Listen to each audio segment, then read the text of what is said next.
Hoy vamos a tocar un tema muy importante y como bien sabemos, las sociedades en Latinoamérica han venido teniendo una serie de crisis sociales, como lo llama algunos sectores de la izquierda, estallidos sociales. Y en los últimos 2 años tuvimos varios enfrentamientos entre la sociedad civil y la fuerza pública en 2 países. Lo que ha sido Chile y Colombia, que han sido noticia por muerte de policías, muerte de jóvenes a mano de la fuerza pública y algunos sectores políticos beneficiándose de todo esto. Pero detrás de todo esto también hay cosas muy buenas. Y lo que yo he visto es cómo de alguna u otra forma muchos jóvenes han venido tomando conciencia de lo que se debe hacer y lo que no se debe hacer. Y bueno, y hoy tengo conmigo un amigo de hace varios años, que estuvo militando, por decirlo así, en las filas de lo que llamamos la primera línea.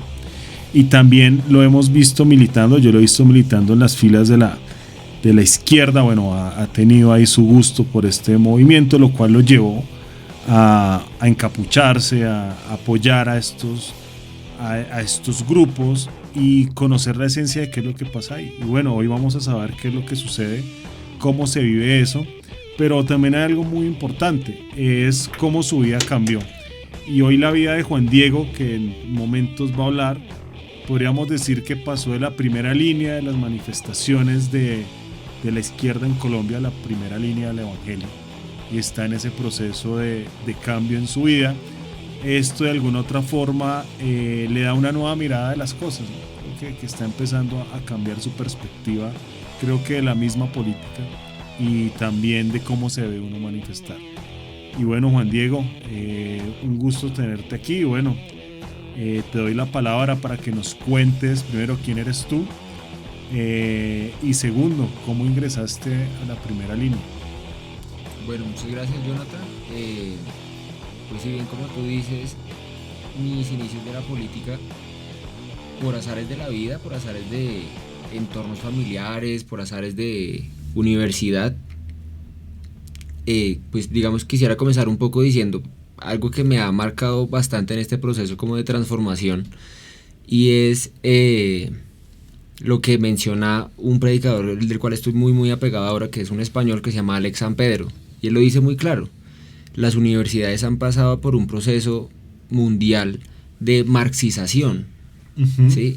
Y es muy tremendo como a mi vida, desde el 2009 que yo ingreso a redes sociales, ingreso a Facebook, y en 2015 que ingreso a Twitter, comienza, digamos, el contenido de redes sociales es muy brutal porque hay contenido que choca con las emociones completamente. Me graduó yo del colegio, básicamente hay contactos con profesores, el profesorado acá en Colombia es un profesorado en su esencia política de izquierda, en su esencia política es alternativa. Y también hay un informe que habla que por lo menos no solo en Colombia, en Estados Unidos y en la mayoría de universidades se dice que el 77% del pensamiento dentro de los claustros es de izquierda. O sea, es como la hegemonía del pensamiento progresista en las ciencias sociales. Hay gente que dice que es menos en la economía, pero cada vez va más creciendo el proceso en las carreras de economía, administración de empresas, y tú eres economista, estás estudiando economía, ya te vas a graduar. Entonces eso era como un paréntesis como para hacer hincapié en eso que tú dices. Sí, digamos que en Colombia ya, bueno, ingresando a la universidad, ingreso a universidad privada. En Colombia es bien sabido, la universidad pública en términos políticos está ubicada básicamente en lo que se conoce hoy como izquierda, que realmente izquierda no es simplemente alternativa, pero una izquierda desde líneas. Uno conoce universidad pública, la universidad pública hay izquierda guerrillera, abiertamente guerrillera, porque se sabe, está documentado, universidades públicas, o desde los privados, desde los privados también lo que dice uno, desde, no sé, palabras escuetas, se tira línea de izquierda, sin problema los profesores abiertamente hablan de izquierda, sin problema, así sea fuera de los salones, así sea en un café, así sea fuera de la universidad. El profesor, en promedio el profesor colombiano es un profesor que el magisterio en general se conoce como ser alternativo, militar en partidos alternativos o partidos de izquierda que se conocen acá. Entonces ingreso yo a una universidad privada y empieza este boom de la izquierda, empieza este boom de el gobierno todo lo está haciendo mal. Hacia el 2016 empiezo a marchar, recuerdo mucho mi primera marcha fue 2017, si mal no estoy, que tiene que ver con procesos de paz. 2016, ya 2017 se ha firmado. Exacto, sí, perdón, 2016 empieza la marcha, una gran marcha espectacular. Que fue la marcha del silencio, creo que fue un día después del plebiscito, donde gana el no en el país, pierde el sí. Que bueno, que yo soy de los que piensan que ese plebiscito nunca se debió haber llevado, porque pues la paz es una política de Estado, no una política donde la gente diga sí o no, y eso termina fragmentando a la sociedad, ¿no? E invita a los grupos a salir a marchar. En esa marcha sale gente toda, ¿no? No necesariamente toda la de izquierda, ¿no? Así es. Digamos que, para hacer el paréntesis ahí, Santos la embarra completamente y estoy completamente de acuerdo. Santos la embarra y lo que es cierto, es una política de Estado donde realmente erra en preguntar donde la paz debe ser una política de Estado. Pero bueno, pasa la marcha, salgo a la marcha muy muy tremenda, muy digamos hermosa en términos emocionales por lo gigante, por la gente que está en la calle. Entonces empieza una emotividad en mí en decir, pues hay que marchar, hay que seguir saliendo. Empiezo a seguir. Saliste independiente en ese momento comienzo independiente. Hacia 2017, recuerdo yo, estamos hablando de ya elecciones a presidencia. Y llega la posibilidad de entrar en una campaña política. Hacia noviembre del 2017 me invitan a formar un grupo de jóvenes para apoyar un candidato de izquierda. Un candidato de izquierda acá en Colombia que es bien sabido por muchos, pasa a segunda vuelta y pierde. ¿Sí? Empezamos a formar ese grupo de jóvenes sin problema. Entonces, claro, ese grupo que trajo más marchas, ese grupo que trae más subversión en contra del Estado, en contra del gobierno del momento. O sea, jóvenes que estaban en esa campaña. Exactamente. Salir, empezar a marchar, empezar a decir el gobierno está mal. ¿Esto para qué? Claro, porque es en términos políticos es lo rentable. Empezar la campaña de la presidencia, los jóvenes, empezar a organizar. Entonces, ¿qué hacía yo? Organizar universitarios. Comenzar a mirar por redes sociales otra vez, que es este gran monstruo, un monstruo político, básicamente. Empezamos como a documentar universidades privadas, las públicas casi que se autoorganizaron en torno a este candidato. O sea, la debilidad era las privadas, tenían que ganar buscar apoyos en las privadas. Exactamente, se constituye un grupo de universitarios por el candidato. Sale ese grupo, se comienza a conformar desde las universidades de élite, porque de grupos de universidades de élite también salen con afinidades a este candidato, y eso es un efecto bola de nieve. Ingreso yo a esta marcha de La Paz en el 2016, recuerdo mucho, y eso fue un efecto bola de nieve. ¿A través de qué? De las redes. Ahí me llega a través de redes la solicitud de amistad de muchas personas, afinidades de izquierda. Hoy entiendo trolls, hoy entiendo cuentas fake, cuentas que manipulan, porque está documentado que son cuentas que manipulan claramente, y empieza un hervor en mi sangre, un hervor de inconformidad, un hervor de esto está mal y hay que salir a marchar. Y la única manera de cambiar el sistema, en ese momento decía yo, la única manera de cambiar el sistema es salir a manifestarse en contra de cualquier forma de poder, en contra de la policía, en contra de lo que estuviera en la calle, en contra del mismo gobierno distrital, porque el gobierno distrital dispone de un cuerpo de seguridad para las marchas, en contra de ellos. Les grita uno, les pega uno, y es un efecto bola de nieve que está documentado hoy y se ve en todo tipo de marchas. Bueno, para los que nos van a ver de otros países, bueno, es bien sabido, esto no es un secreto, hay dos fuerzas políticas muy fuertes en Colombia. Una que es el uribismo, que está obviamente liderada por Álvaro Uribe Vélez. Actualmente tiene a un pupilo suyo, por decirlo así, digo pupilo entre comillas, porque hay gente como yo piensa que también fue pupilo de Santos. Y la otra fuerza, evidentemente mayoritaria, que esto hay que decirlo, es la de Gustavo Petro Urrego, que conforman la Colombia Humana, que es el movimiento que nos estás hablando. Digo porque no hay más. Hay más fuerzas, hay más, que está el centro, que está otras fuerzas de izquierda, pero realmente el único que ha captado el discurso, digamos que de la izquierda en Colombia, es Gustavo Petro. Creo que es el único candidato que ha obtenido una votación tan alta en las últimas elecciones. Hablamos que en segunda vuelta lo acompañaron más de 8 millones de personas. Creo que esa votación en Colombia era inesperada por alguien de la izquierda. Así es. Y quiero hacerte una pregunta, y también una votación muy joven. Los jóvenes ven en él un Dios, ven en él un Mesías, y de alguna otra forma, para la época de cuando él pierde las elecciones, y en el momento que las pierde, automáticamente anuncia que van a haber movilizaciones. Eso es algo que está grabado, que está registrado, y se nos vamos a movilizar, vamos a protestar contra el gobierno de Duque, aún sin haber empezado a gobernar y haber puesto sobre el país sus propuestas. Ya una vez el presidente empieza a respirar en Colombia, empiezan a proponer marchas, y vienen las marchas, y digámoslo así, aunque hay fuerzas, sindicatos, mediáticamente es el petrismo, Gustavo Petro, quien más tiene voz y a quien más sigue la gente. Ahí es donde tú me dices que muchos de estos jóvenes se organizaban frente a esto, ¿cierto? Frente a este movimiento. No vamos a juzgar sus ideas ni políticas ni económicas, sino su discurso pro manifestaciones y cómo se movían. Y lo que queremos evaluar es si eso está bien o está mal. Entonces, ¿tú cómo viviste eso ya una vez involucrado? ¿Qué te empezó a traer de este político colombiano como para irte a las calles, a manifestarte? ¿Qué fue lo más que dices, me quedé con estas ideas? Digamos que la razón fundamental en salir, digamos, diciéndolo como en términos como son las cosas, el candidato y los movimientos que se aglutinaban en torno al candidato Gustavo Petro son muy estrategas en el sentido que tocan emociones.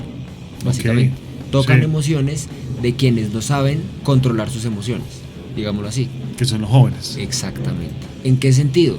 Son jóvenes que si hoy uno les pregunta, si a mí me preguntan en la época cómo estaba mi familia, cómo están las familias de ellos, qué tipos de familias tienen, cómo están sus papás, cómo están sus hermanos, son familias que realmente están o económicamente empobrecidas, o disfuncionales en algún sentido, o les ha presentado algo, y toman como un resguardo el político que los va a salvar, el político que les va a dar un empleo, el político que sale y te abraza y te alza de brazos y te besa y te entrega un volante y te dice: Juan Diego, yo te apoyo.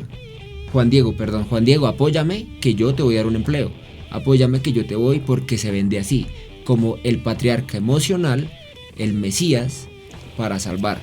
Eso es lo que pasa, y eso es lo que pasaba en mí en ese momento, y lo que pasa hoy con la adolescencia, con la juventud, con los universitarios en promedio, que es lo que pasa, sobre todo con universitarios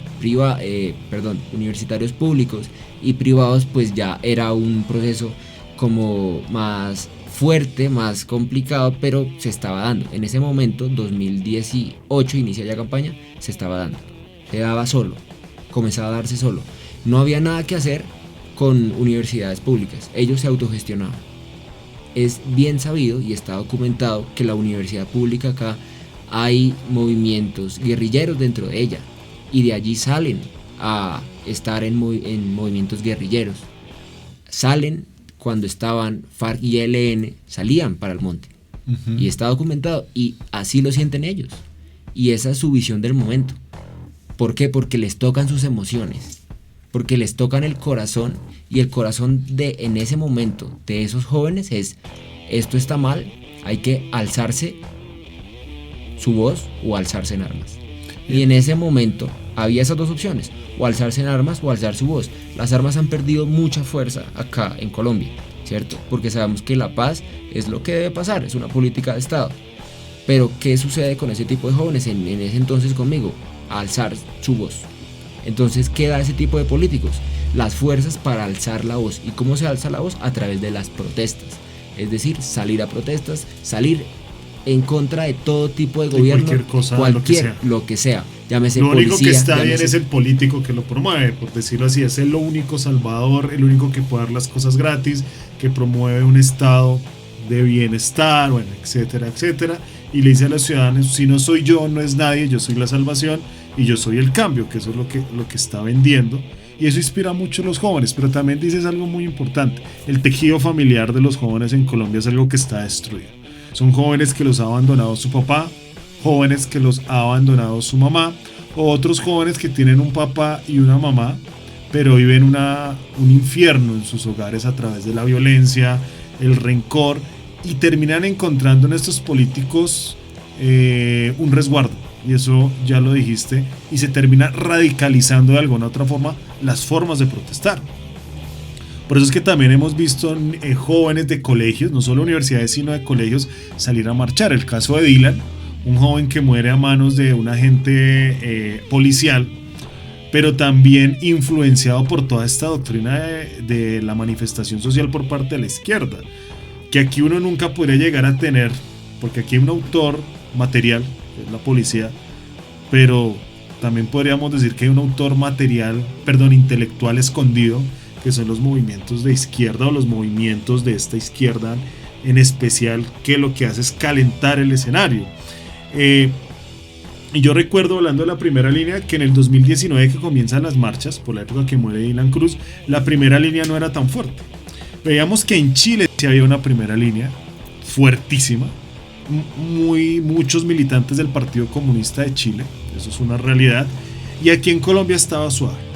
Realmente la primera línea se viene a fortalecer en las manifestaciones de este año, del 2021.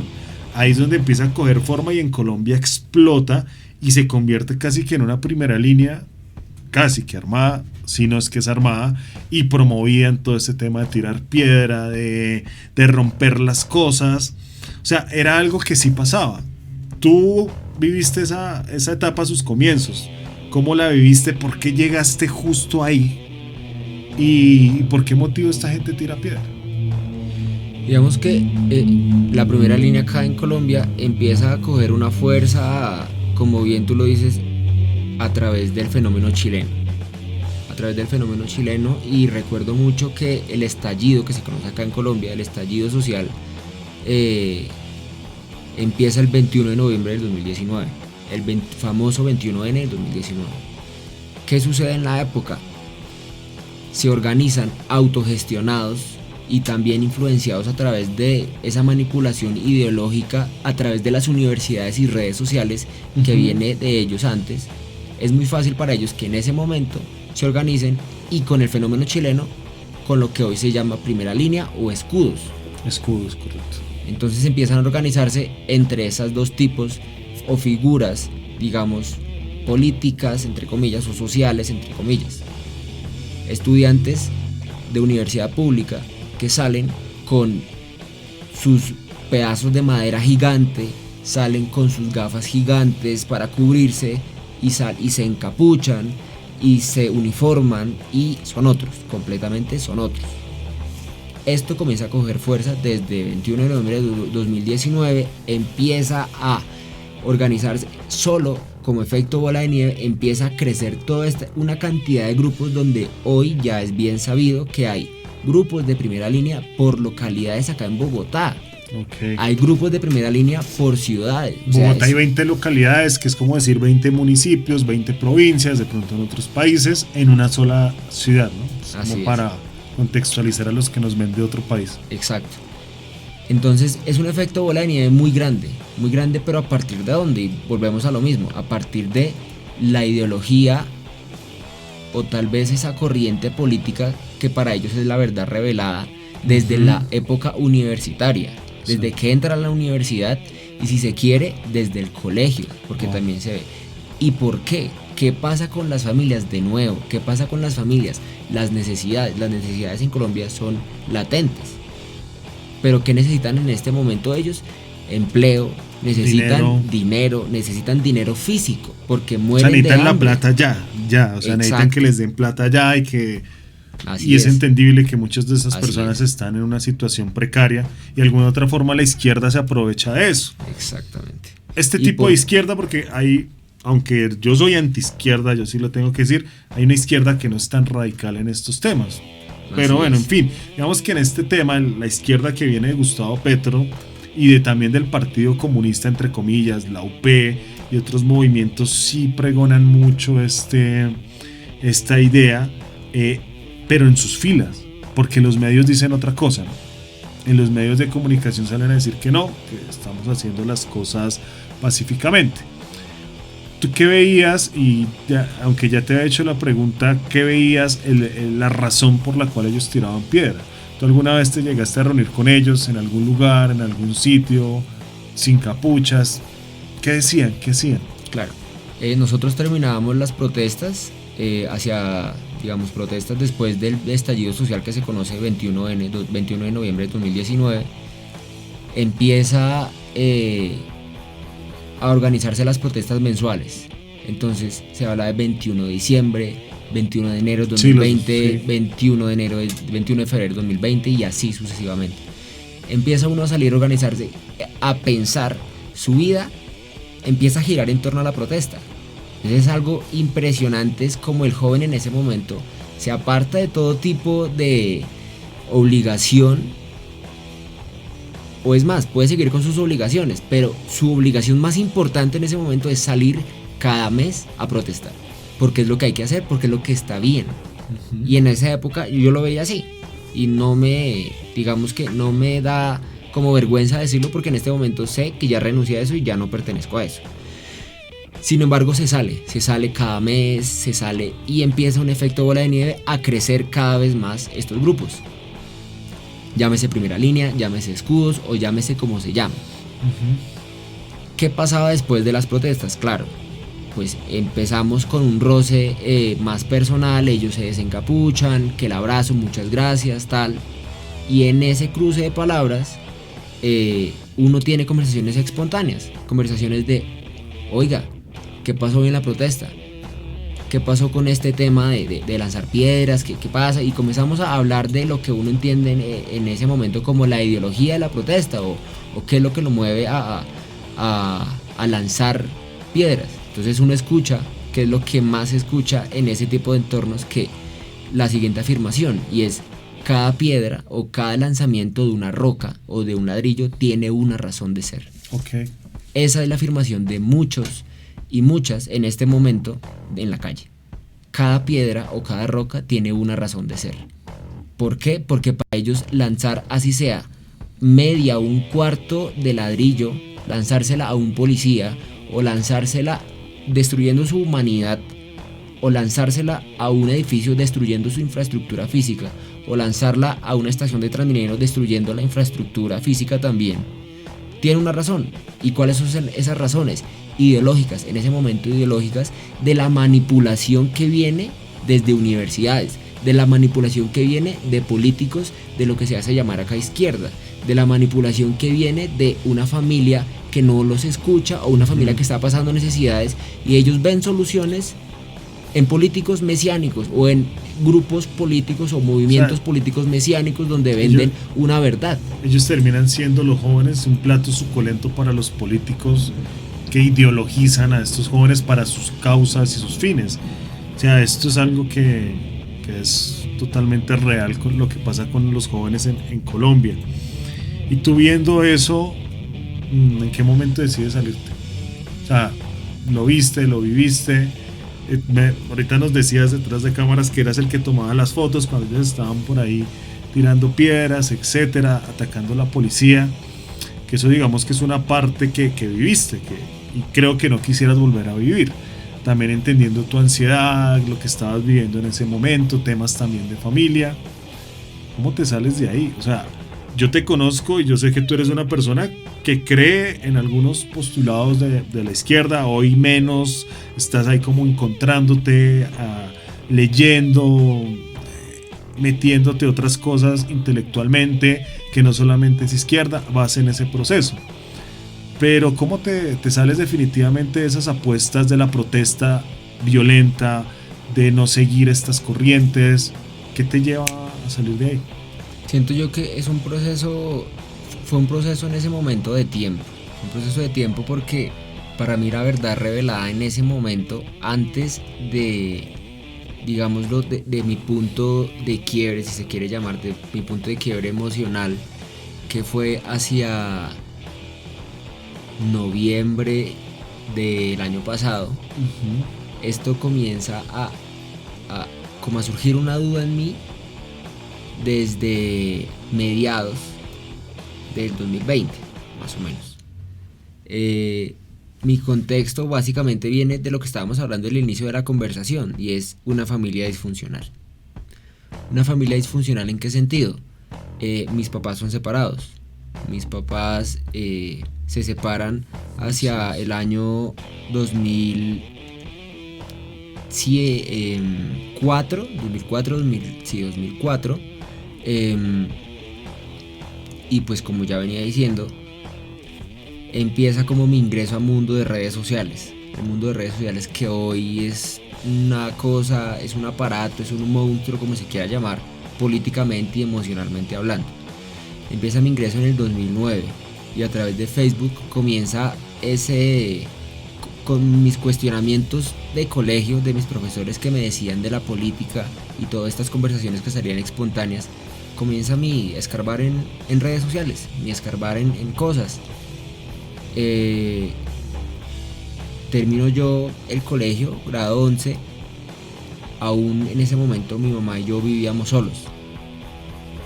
Ingreso a la universidad en grado 11. Para contextualizar, en grado 11 sale un profesor. Me acuerdo mucho del profesor Danis, se llamaba. Mi profesor ¿de qué? Mi profesor de ética. Mi profesor de filosofía, dictaba las dos materias. Son de esos profesores que lo cuestionan a uno y cuestionan muchas cosas. Y en ese momento era un profesor que cuestionaba el gobierno. Cuestionaba en ese momento el gobierno de Álvaro Uribe Vélez. Entonces por ahí comienza. Entonces, que hay que ser antiuribista, hay que cuestionar lo que está ahí, hay que radicalizarse en contra de él. Esa era la invitación entre líneas de él, siempre frente a sus estudiantes. Entonces empieza mi cuestionamiento a través de eso. Me gradúo yo de colegio, no hay ningún tipo de contacto con política. Paso a la universidad privada. Hacia segundo o tercer semestre de mi carrera, inicia el mundo de la política. Y pues ya lo que venía diciendo. El proceso de cambio, ¿cómo se da? El proceso de cambio se viene pues de un cuestionamiento mío, de a través de pues mi mamá reinicia como su mundo emocional y conoce a otra persona. Nace mi hermana, hoy mi hermana tiene 10 años, que es un regalo de Dios increíble, y empieza mi mundo a cambiar desde noviembre del año pasado. ¿Cómo empieza a cambiar? Y pues hay que ser como muy sinceros frente a lo que voy a decir, y empieza a cambiar a través de Dios. Empieza a cambiar a través de Dios porque, y es algo muy curioso, porque yo llego a las filas de Dios, a pasar de las filas de la primera línea a las filas de Dios, a través de una invitación de una persona que en su pasado de infancia militaba en el Partido Comunista. Es una persona que hoy cree que la izquierda es un cambio y cree que a través de ella se puede mejorar el país. Sin embargo, es cristiana, o dice serlo, y me invitó a la iglesia, me invitó a conocer de Dios. En ese momento pues mi contexto ideológico era de cuestionamientos frente a deidades, cuestionamientos frente a demás como espiritualidades en cuanto a religiones que había acá, ¿sí? No creía en nada. Por cultura uno nace siendo católico, uno nace siendo como espiritual de alguna manera, pero es una imposición básicamente, y uno asiste a la iglesia cada 8 días, lo cultural, y uno va, a veces ni siquiera escucha qué dice la palabra en sí, sino que sale y ya. Y en la semana peca y no pasa nada, igual cada 8 días voy a la iglesia. Claro. Ingreso yo a las filas de Dios, ingreso a conocer de Dios en noviembre del año pasado, y es algo muy tremendo porque la primera prédica del pastor que hoy es oficialmente mi pastor y hoy sigue siendo mi pastor, era sobre las marchas. Entonces fue como una cachetada de Dios hacia mí, donde me decía: hoy te traigo acá a explicarte qué está bien. ¿Y qué fue lo que dijo el pastor? ¿Qué es lo que dice la palabra? ¿Qué es lo que decía la palabra a través del pastor? Usted es libre de hacer lo que quiera. Usted es libre de marchar o no. Pero oró antes. Yo salí de esa prédica llorando. Porque yo decía, yo pensé que el pastor iba a decir: no marchen. ¿Qué hacen en la calle? Crean en la derecha. Crean en Uribe. Pero no lo dijo. Y para mí fue una cachetada. Porque es lo que uno cree en medio de las marchas. La iglesia es lo contrario. Dios es lo contrario a las marchas. Dios es lo contrario a la izquierda. Pero en ese momento el pastor no dijo eso. El pastor decía: oró antes. Entonces ahí inicio yo a ir cada 8 días igual, pero de una manera distinta. Inicio a ir a tomar apuntes, inicio a reflexionar, inicia un proceso también de darme cuenta que realmente yo salía a rebelarme en contra del gobierno, pero de un gobierno tal vez en esa época desorganizado, con problemas de corrupción, pero estaba más desorganizada mi familia. Estaba más disfuncional mi familia que el gobierno. No había autoridad. No había un papá. ¿Y qué veía yo en la izquierda? Un papá. Veía un respaldo. Veía en Gustavo Petro un papá. ¿Qué es lo que vende él? Un mesianismo. Entonces, pues inicio a darme cuenta que realmente lo importante en ese momento no era rebelarme en contra del gobierno e intentar solucionarlo o intentar apoyar a un político que me iba a solucionar todo lo que pasaba en el gobierno y en el estado y todo iba a ser perfecto, iba a ser la panacea o me iba a dar empleo o me iba a dar un plato de comida o lo que sea, yo iba a estar contento, sino que lo primero debía ser solucionar los problemas de mi casa. Los jóvenes quieren cambiar el mundo, son unos justicieros sociales, pero descuidan lo más importante que es la familia, lo más importante que es el cercano, lo más importante que es su madre, sus hermanos, y eso que dices es muy cierto. Es verdad que estamos en un mundo donde hay gobiernos corruptos, donde hay gobiernos que tienen una desorganización institucional, pero más desorganizadas están nuestras familias y creo que ahí viene el cambio. Y eso que viviste tú fue porque el pastor tampoco te cogió a garrote, sino que fue con un mensaje de amor de decir: si quiere hacer esto, hágalo. Y es lo que dice la Biblia, ¿no? Todo te es lícito. Tú eres libre de hacer lo que quieras. Dios no se va a poner en medio y no te va a señalar porque hagas X o Y cosa. Pero te dice: ¿eso te conviene? ¿Eso está bien? ¿No está bien? ¿Es justo? ¿No es justo? Y nosotros sabemos que manifestarnos es justo, hay que manifestarse, hay que protestar. Creo que en ningún lado se le puede decir a un cristiano que no lo haga. Creo que uno de los grandes problemas del cristianismo, de los protestantes, es que hoy no protestan, ¿no? No protestan ante las injusticias y quieren definitivamente que todo se lo arregle un gobierno. Y la protesta no necesariamente tiene que ser para que el gobierno me dé algo, para que el gobierno sea mi papá, para que el gobierno sea mi Señor, sea mi Dios, sino que la protesta debe ser cuando se está cometiendo una injusticia y decirle al Estado: no, señor, nosotros tenemos que decirle a usted, señor Estado, que deje de violar derechos humanos, que deje de oprimir a los que lo necesitan, robándole por medio del Estado los impuestos, la comida, etcétera, etcétera. Y creo que ese es el trabajo del cristiano del día de hoy. Pero tiene que ser una protesta pacífica y una protesta sana, ¿no? Entonces, básicamente lo que yo estoy entendiendo es que dejaste todo esto porque el Señor tocó tu corazón. O sea, Jesucristo entró a tu vida y ha venido transformando, cambiando poco a poco. Esto no es que de la noche a la mañana vas a estar supremamente siendo ya pastor de una mega iglesia, no creo. Pero esos cambios los has vivido. ¿Y qué ha sido lo más importante que has vivido en los caminos de Dios en todos estos temas o en tu vida? Creo que Dios ha sido muy, muy importante desde desde que estoy en este mundo, desde mi nacimiento. Porque pues su palabra lo dice, Él nos ve antes de la concepción, y Él nos ve y Él nos moldea, y Él nos conoce desde antes. Sin embargo, desde que yo acepto a Dios en mi corazón, conscientemente, cuando lo acepto yo, lo comienzo a aceptar desde que ingreso a la iglesia, lo comienzo a aceptar desde que me doy cuenta que lo que estaba haciendo, más que correcto o no correcto, no era lo importante en ese momento. Dios me dijo, hágase a un lado, córrase, no salga a la calle, no se rebele contra el gobierno, porque antes de rebelarse contra el gobierno, usted se rebeló contra su familia. Vaya y organice su casa, vaya y organice a su mamá, vaya y apoye a su mamá, vaya y hable con su papá, con el cual no se habla hace 2 años, hace 2 años y medio, vaya y qué pasa con su hermana, y cuando ya tenga todo solucionado, me pregunta, ora, y si a través de la palabra le estoy diciendo algo, Lo hace. sale, pero antes no.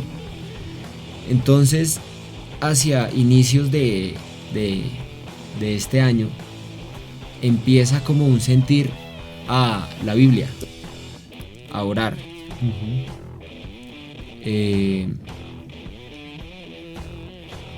Pasa algo muy tremendo, creo que es de lo más impresionante que ha pasado en mi vida, y es que desde agosto del 2020 empiezo a conocer a una persona con la que hoy puedo decir que ya llevo 1 año de relación. Esa persona me lleva a conocer también de Dios mucho más, me conecta con Dios mucho más, y hacemos un equipo, y es a través de ella, de las conversaciones que teníamos en medio de la pandemia, en medio de una videollamada, conversábamos de Dios. Pero también ahí se puede decir que cambia también tu visión de familia, ¿no? Porque en el pasado eras más progresista con esos temas, de pronto no tenías clara una concepción de la vida es de la concepción, lo dices, de la familia, y esto también Dios utiliza a una persona para restaurar tu vida, o sea, tu vida está restaurada, o está siendo restaurada a un nivel impresionante, o sea, pasaste de tirar piedra, de grabar a los que tiraban piedra, de no creer en la familia, de tener una percepción relativa a la vida, a hoy decir la familia es importante y Dios te puso una persona, o sea, te restituyó cuando fuiste obediente, porque algo que tenemos que entender es que cuando se es obediente y se honra a los padres hay bendición, cuando se honra a la autoridad hay bendición, y esto no se trata de estarle diciendo a la autoridad, en el caso del gobierno todo está bien, porque pues tampoco es así, pero de acuerdo a un respeto a las fuerzas que como la Biblia dice Dios ha puesto en la tierra, y que si se debe protestar contra ellas el gobierno, pues debe ser de una forma pacífica, clara, estructurada, con diálogo, con amor también. Quiero que nos cuentes sobre eso, cómo se restauró también tu visión de familia, el querer hoy casarte, el querer tener hijos, el querer obviamente graduarte, ser un hombre que aporte a su hogar, a la sociedad,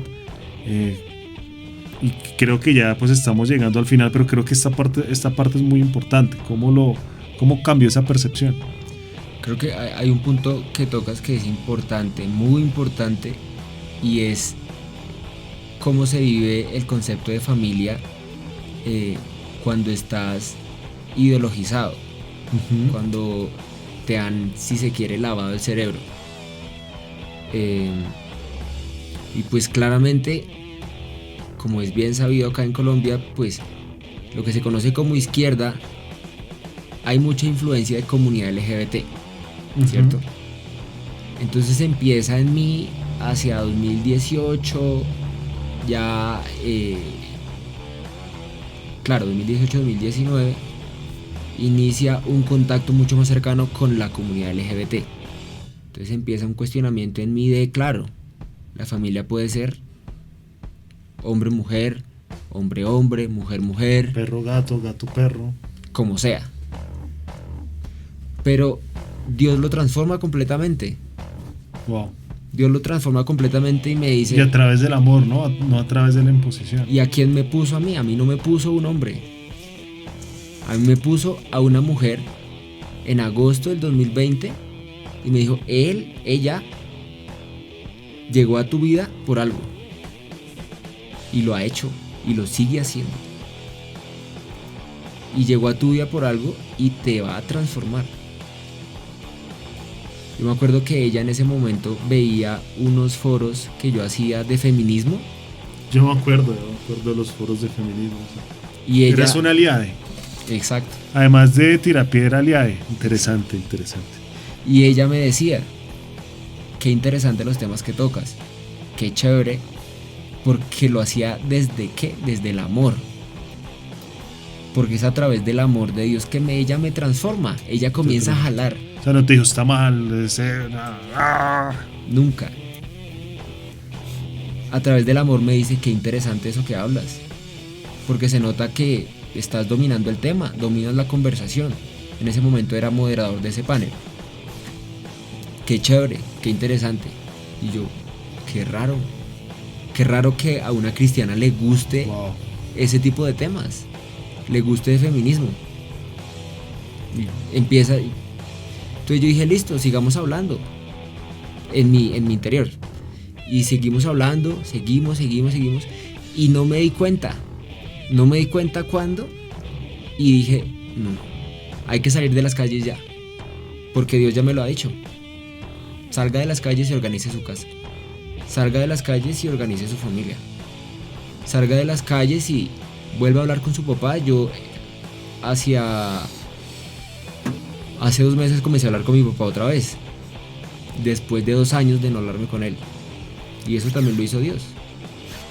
Y lo hizo Dios porque no estaba ocupado en lo no importante. ¿Y qué era lo no importante? Salir a protestar. Y ha sido muy tremendo porque ha venido transformando mi vida. ¿Quién? Dios. ¿A través de qué? De personas. Como hoy, quien es mi pareja desde agosto del 2020, sí. Empieza a pasar unos procesos de transformación en mi hogar, donde pues en este momento hay un segundo proceso de separación.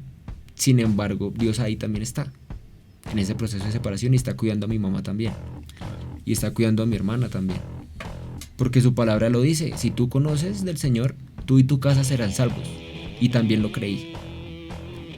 Entonces ha sido un proceso de obediencia y de amor, pero siento que desde el inicio ha sido un proceso de obediencia, y una obediencia que ha venido influenciada a través de personas, a través de quien es hoy mi novia, y a través de un grupo de líderes de la iglesia, y a través de la palabra. Qué bueno, Juan Diego. Bueno, ya llevamos casi 1 hora, no nos dimos cuenta del tiempo, y creo que hace falta mucho por hablar. Creo que en otro espacio lo vamos a hacer, pero interesante cómo Dios cambió tu vida. Este es un mensaje para los jóvenes, que cuando se coloca la mirada en Dios realmente hay cambio, realmente hay transformación. Y lo que queremos con este material es que las personas sepan que muchos de los jóvenes que están en la calle están por un vacío, porque su papá los abandonó, porque su mamá los abandonó, y terminan encontrando en políticos y líderes de movilizaciones ese afecto que no encuentran en casa. Y creo que es nuestra tarea empezar a transformar eso, a cambiar el concepto de sociedad y a creer que hay un Dios que definitivamente todo lo puede. Y qué bueno que estés en estos caminos, Juan Diego, te felicito. Y bueno, mando un abrazo a todos los que nos ven. Esperemos que esto lo vea mucha gente, que esto sea un testimonio que cambie vidas. Y nada, Juan Diego, en 30 segundos un mensaje para los que nos ven hoy. ¿Y qué les dirías para que transformen su vida a los jóvenes que hoy están en la calle? Siento que lo que a mí me ayudó radicalmente fue la Biblia. Y radicalmente, ¿qué me ayudó? Un libro de la Biblia. ¿Y qué libro me ayudó? Eclesiastés. Si alguna vez hay cuestionamientos en la vida de estos jóvenes, o con respecto a lo que están pasando en ese momento, con respecto a si se sienten perdidos, si se sienten perdidos en ese momento a través de sus familias o a través de la sociedad, o no están estables en ese momento. Échense una pasada por ese Eclesiastés, porque en Eclesiastés al final del capítulo lo dice. Si lo que estás haciendo, en lo que estás haciendo no está Dios al final, no lo hagas, porque lo que está por debajo de Dios es como perseguir al viento, porque lo que está debajo de Dios no te lleva a nada, sino a perseguir lo que nunca se va a acabar, lo infinito, perseguir poder, perseguir conocimiento, perseguir placeres. Pero Dios es lo que debe pasar ahora, y Eclesiastés lo dice, y para mí fue una promesa cuando en Eclesiastés en el capítulo 1 habla del poder político. No dice que está mal, sin embargo, si ese poder político no lleva a Dios, no lo hagas. O el placer, no dice que tomar está mal, pero si tomar no te lleva a Dios, no lo hagas. Así es. Y para mí fue la promesa, ahí está en Eclesiastés, cuando habla de la inutilidad del poder político. Ahí lo dice. Y en ese momento fue una promesa para mí. Listo, Juan Diego. Muchas gracias a todos los que nos ven. Nos vemos en un próximo video, podcast, que también lo estamos haciendo. Y nada, quiero hacer una invitación muy importante para que nos sigan en redes sociales. Sigan la página de YouTube, la cuenta de YouTube. Suscríbanse y bueno, puedan compartir este video a todas las personas que nos están viendo y seamos cada vez más cristianos que defendamos la vida, la familia y la libertad. Un abrazo.